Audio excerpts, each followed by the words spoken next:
All right, so I got to tell you guys something that happened to me. And no, this isn't some fake story I found online. This is 100% real. And honestly, I still can't sleep at night because of it. It all started when I found this doll in my grandmother's attic. I was just looking for some old family photos. But what I found was something far more sinister. The moment I touched it, I felt a chill run down my spine. And that was just the beginning. So it all started when I moved into my grandma's old house. She passed away, and guess what? She left the house to me. Cool, right? Free house. But man, this place, it was creepy from day one. Like, you ever walk into a room and feel like someone's watching you? That was this house 24/7. The first night, I heard footsteps in the hallway, but no one was there. And then, I found an old doll in the attic. It felt like it was watching me. That's when I knew this house had secrets. Anyway, I'm unpacking, right? It's a gloomy afternoon and the room is filled with the scent of old wood and dust. And I find this old photo album. It's leather-bound with yellowed pages and a musty smell. I'm flipping through it and boom, I see a picture of my grandma when she was a kid. She's standing in front of an old house looking serious. And guess what she's holding? This exact doll with the same porcelain face, the same eerie eyes. Creepy, right? But I'm like, whatever, it's just an old doll. I mean, it's probably just a coincidence. So I put it on the shelf and keep unpacking. But I can't shake the feeling that those eyes are watching me. It's like the doll has a life of its own. Every time I look away, I swear it moves just a little. But I tell myself it's just my imagination. After all, it's just an old doll, right? Later that night, I'm trying to sleep, and I start hearing these whispers, like super faint, but I can't make out what they're saying. It's almost as if they're right next to me, but just out of reach. I'm like, okay, maybe it's just the wind. The wind can play tricks on your mind, right? But then it gets louder and louder. The whispers seem to be coming from all around me, and I swear it sounded like someone was saying my name. My heart starts racing, and I can feel the hairs on the back of my neck stand up. So I grab my flashlight and go check it out. Every creak and shadow makes me jump, but I have to know what's going on. I slowly open the door, my hand trembling. The whispers are louder now, almost deafening, and then, just as suddenly as they started, they stop. The silence is almost more terrifying. I'm left standing there, flashlight in hand, wondering if I'm losing my mind. I get to the attic, and there it is, the doll, just sitting there staring at me, and I swear its eyes were following me. I'm like, nope, this isn't happening. So I pick it up, and out of nowhere, its eyes snap open. I freaked out, dropped it, and the head cracked a little. But that smile, man, that smile stayed the same, like it was laughing at me. My heart was pounding, and I could feel the sweat trickling down my back. I backed away slowly, but I couldn't take my eyes off it. Finally, I ran out and slammed the door shut, leaning against it, trying to catch my breath. After that night, I couldn't sleep. I kept hearing this voice in my head like, we're friends now, forever. And these scratches on my arms, they were fresh, red and stinging. No idea where they came from. I tried to wash them off, but they wouldn't fade. I tried to leave the house, but guess what? The doors and windows were locked. I was trapped. I banged on the doors, screamed for help, but no one heard me. The voice kept whispering, you can't leave, you belong here. I felt a chill run down my spine. I knew I had to find a way out, but how? The scratches, the voice, the locked doors. It was all too much. I had to escape.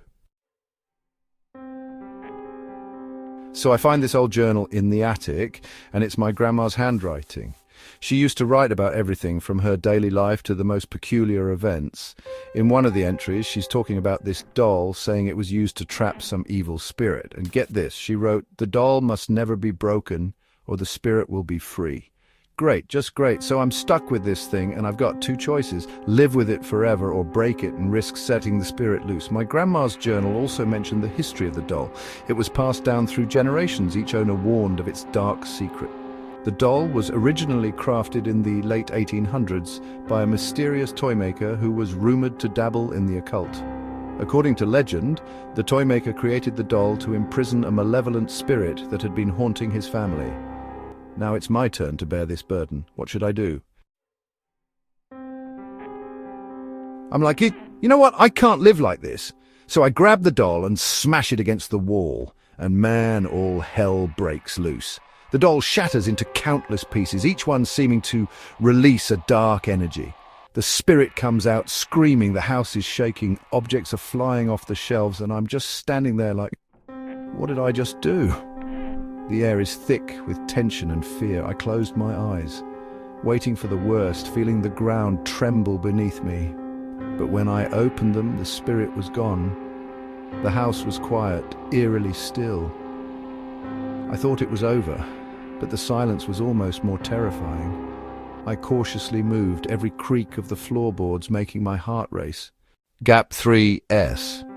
I tried to move on with my life, convincing myself that the nightmare was over, but the haunting memories of the doll and the spirit continued to plague me. Every shadow seemed darker, every creak in the house more sinister. I could feel its presence, even if I couldn't see it. Desperate for peace, I sought help from paranormal experts. They came equipped with gadgets and rituals, each one more elaborate than the last. We tried everything, cleansing the house with sage, setting up protective barriers, even performing ancient rituals to banish the spirit. But nothing seemed to work. The experts were baffled, their confidence waning as the disturbances continued. One night, during a particularly intense session, one of the experts turned to me with a grave expression. "The spirit is not bound to the house," he said. "It's bound to you." My heart sank. I realized then that smashing the doll had not freed me from the spirit. It had only made me its new target. The fear was overwhelming, but I knew I had to keep fighting, to find a way to protect myself and those around me. The air grew colder, and a sense of impending doom settled in. The experts left, their faces pale and their tools useless. I was alone again, but this time I understood the gravity of my situation. The spirit was free, but it wasn't done with me yet. I had to be vigilant, always prepared for the next encounter, always looking over my shoulder. Gap 3S. As the days turned into weeks, the fear became a constant companion. I knew that the spirit was always watching, always waiting, and I had to be ready no matter what. Gap 3S. One evening, as I was scrolling through my social media feed, I stumbled upon a post that made my blood run cold. A local thrift store had recently acquired a collection of old dolls, and one of them looked eerily familiar. It was the same doll I had smashed, now miraculously whole again. The post had hundreds of comments, but one in particular caught my eye. A woman named Emily had purchased the doll for her daughter, excited to give her a piece of history. My heart pounded in my chest. I had to warn her. I quickly sent Emily a message, explaining the dangers of the doll and begging her to get rid of it. But my warnings were met with skepticism. She thought I was some kind of prankster or lunatic. Gap 2S. Days passed, and I couldn't shake the feeling of dread. Then, one night, I received a frantic message from Emily. She described strange occurrences, whispers in the night, objects moving on their own, and her daughter speaking to an invisible friend. My stomach churned. It was happening all over again. I rushed to Emily's house, but it was too late. The doll had already taken hold.